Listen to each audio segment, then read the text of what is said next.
정 과장님 오메가3 드실 시간입니다. 드십니다. 얘 하루에 몇 알 먹는 거야? 정 과장님 보통 때 14. 오메가. 안녕하세요. 일반인이 꼭 알아야 할 건강 정보를 다루는 프라임입니다. 건강기능식품 아마 하나쯤은 드시고 계실 겁니다. 그리고 2개, 3개, 5개, 심지어 10종류 정도의 영양제를 드시는 분들도 정말 간혹 계실 텐데 이렇게 되면 정말 내 몸에 좋지 않은 영향을 미칠까요? 오늘은 이 부분에 대해 자세히 알아보려고 합니다.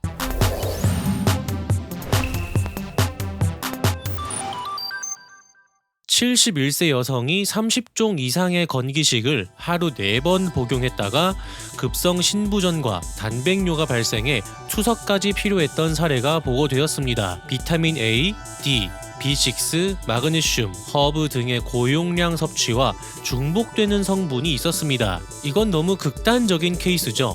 건강기능식품을 너무 많이 먹으면 간이나 신장에 무리가 간다는 건 일부 사실이라고 합니다. 미국에서는 여성이 63.8%, 남성이 50.8%의 사람들이 영양제를 먹고 한 가지를 복용한다는 22.5%, 두 가지는 13.8%, 세 가지는 7.5%, 네 가지 이상을 복용한다는 13.8%가 나왔고요. 유럽에서는 한 가지만 먹는 사람이 32%, 두 가지가 23%, 세 가지가 17%, 네 가지가 10%, 그리고 5가지가 18%라고 나왔고, 한국의 경우는 19에서 64세 조사 대상자 중에서 75.93%가 영양제를 섭취한다고 답했고, 그 중에 2개 이상을 먹는 사람이 51.13%로 나왔습니다. 전 세계적으로 많은 사람들이 평균 2개에서 3개 이상의 영양제를 먹는다고 볼 수 있습니다. 그리고 나이가 많으신 분들일수록 그 종류가 늘어나는 경향이 확실히 높습니다. 무언가를 먹었을 때 몸에 좋지 않은 것들을 걸러주는 것이 바로 간이죠.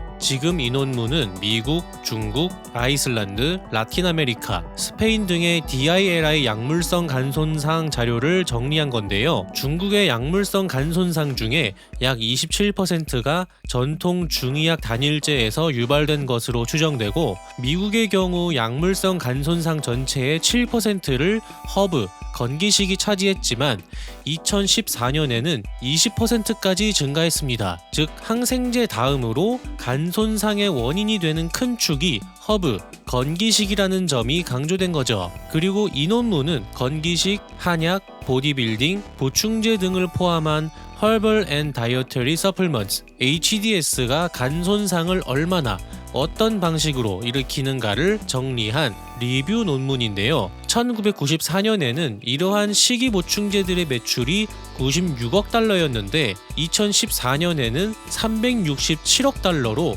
20년 사이에 약 4배가 증가했고, 2004년에는 전체 DILI 케이스 중에 HDS가 차지하는 비율이 7%, 2013년에는 20% 수준으로 유지되며, 그 당시 미국에서 보고되는 약물성 간손상의 약 5분의 1이 바로 건강기능식품이나 한약 때문이라는 의미를 내포했습니다. 여기서 32%가 보디빌딩에 관련된 근육 강화제나 불법 합성 아나볼릭 스테로이드 같은 것들이었고요. 나머지는 대부분 원료가 여러 개 섞인 복합 제품, 멀티 인그리디언트 뉴트리셔널 서플먼트 MINS라고 합니다.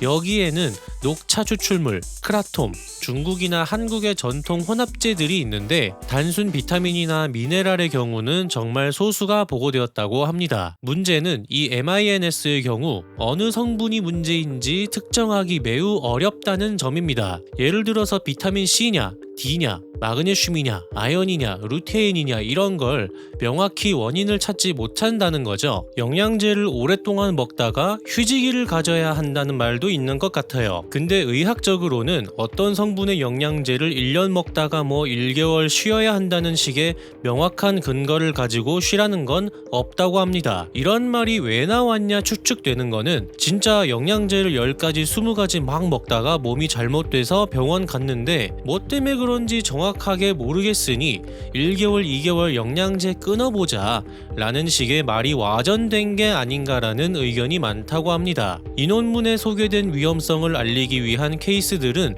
대부분 체중 감량을 위한 다이어트제나 근육 강화 보충제였는데요. 그렇다고 해서 이러한 보충제가 아니면 다 괜찮다는 뜻은 아니고 과도하게 여러 가지를 많이 드시는 게 간에 안 좋을 수 있다는 거죠. 이 논문의 제목은 Emergency Department Visit for Adverse Events Related to Dietary Supplements. 여기서는 건기식 때문에 응급실에 방문하는 건수가 1년에 얼마나 되는가, 어떤 제품에서 문제가 많이 생기는가, 어떤 연령, 성별에서 어떤 유형의 이상 반응이 많이 생기는가를 보여줍니다. 응급실 담당 의사가 이건 식이보충제 때문에 생긴 문제다 라고 명시한 경우만 표시했다고 하고요. 2004년부터 2013년까지 10년간 미국 전체 추정치를 내린 결과 연간 약 23,005건의 응급실 방문이 식이보충제 관련 이상 반응 때문으로 추정하고 있고, 이 중에서 약 2,154건은 입원까지 이어졌으며 나머지는 치료 후에 집으로 퇴원했다고 합니다. 23,000건의 응급실 방문이 있었다고 하니까 와, 엄청 많네 할 수 있는데,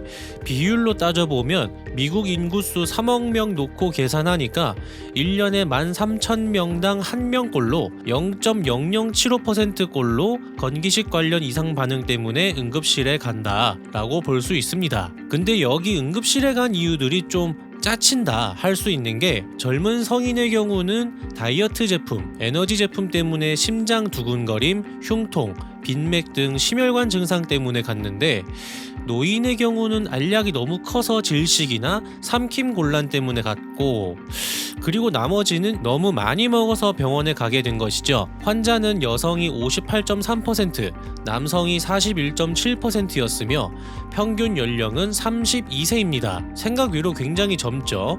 가장 많은 부분을 차지했던 건 20에서 34세였고 65세 이상이 12.4%였습니다. 여기서 0에서 4세의 아이가 혼자 보충제를 몰래 집어먹어서 응급실에 온 경우가 전체의 21%를 차지한 게 좀 의아하더라고요. 미국이 또 한국과 달라서 그런 것도 있겠지만 우리들도 성인용 영양제를 먹을 때는 어린아이가 있다면 반드시 보관에 신경을 쓰시고 아이에게 절대 이건 먹으면 안 된다는 확실한 교육이 필요합니다. 아이들에게는 독극물이 될 수 있다고 합니다. 그리고 가장 중요한 부분이라고 할 수 있는 내용인 무엇을 먹었길래 65.9%가 허브 보완 영양제, 여기에는 약초, 식물 추출물, 한약재, 한방제, 서양 허브 추출물 같은 제품들이 들어있고요.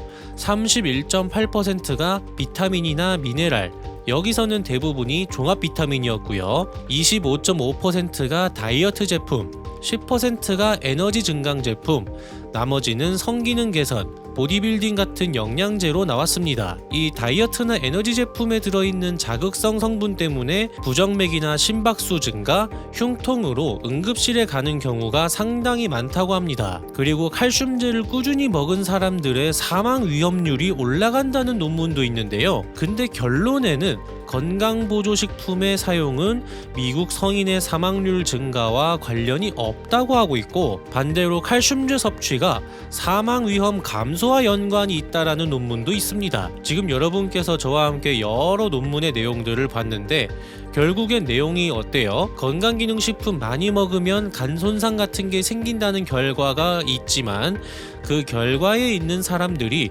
무분별하게 많이 먹거나 다이어트, 몸 만들기를 위해서 스테로이드, 단백질 제품을 과도하게 많이 취했기 때문에 그런 것이었고요. 저를 포함해서 정보들을 나르는 사람들이 많잖아요.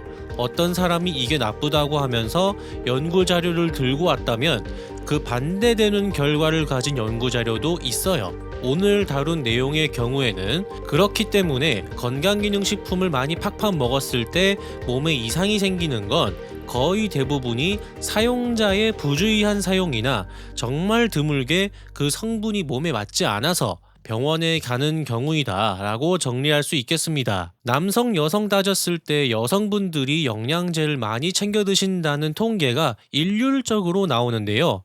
여성분들이 폐경 후의 호르몬 변화로 골다공증 같은 이슈가 남성에 비해 많이 찾아오기 때문입니다. 사람들이 꼭 챙겨야 하는 보충제의 종류는 필수적인 몇 개를 추릴 수 있습니다. 우리가 음식으로서 충족하지 못하는 것들이죠. 여성분들의 경우 특히 칼슘제. 칼슘제는 이온화 칼슘제 드시는 게 가장 좋다고 생각되고요. 이 부분에 대해서는 위의 영상을 참고하시기 바랍니다. 방금 여기 나온 영상도 굉장히 중요한 영상이기 때문에 필수적으로 시청하시면 좋겠습니다. 다음에는 오메가3. 우리 몸에서 생성이 안 되는 필수적인 성분이죠. 그리고 비타민 D입니다. 면역에도 좋고 특히 칼슘을 흡수하는 데에 있어서 필수적인 성분입니다. 그 밖에도 좋은 건 많지만 하나 꼽으라고 하면 비타민 C를 말씀드릴 수 있을 것 같습니다. 비타민 C는 대표적 항산화제이면서 수많은 근거 연구 자료들이 많은 성분입니다.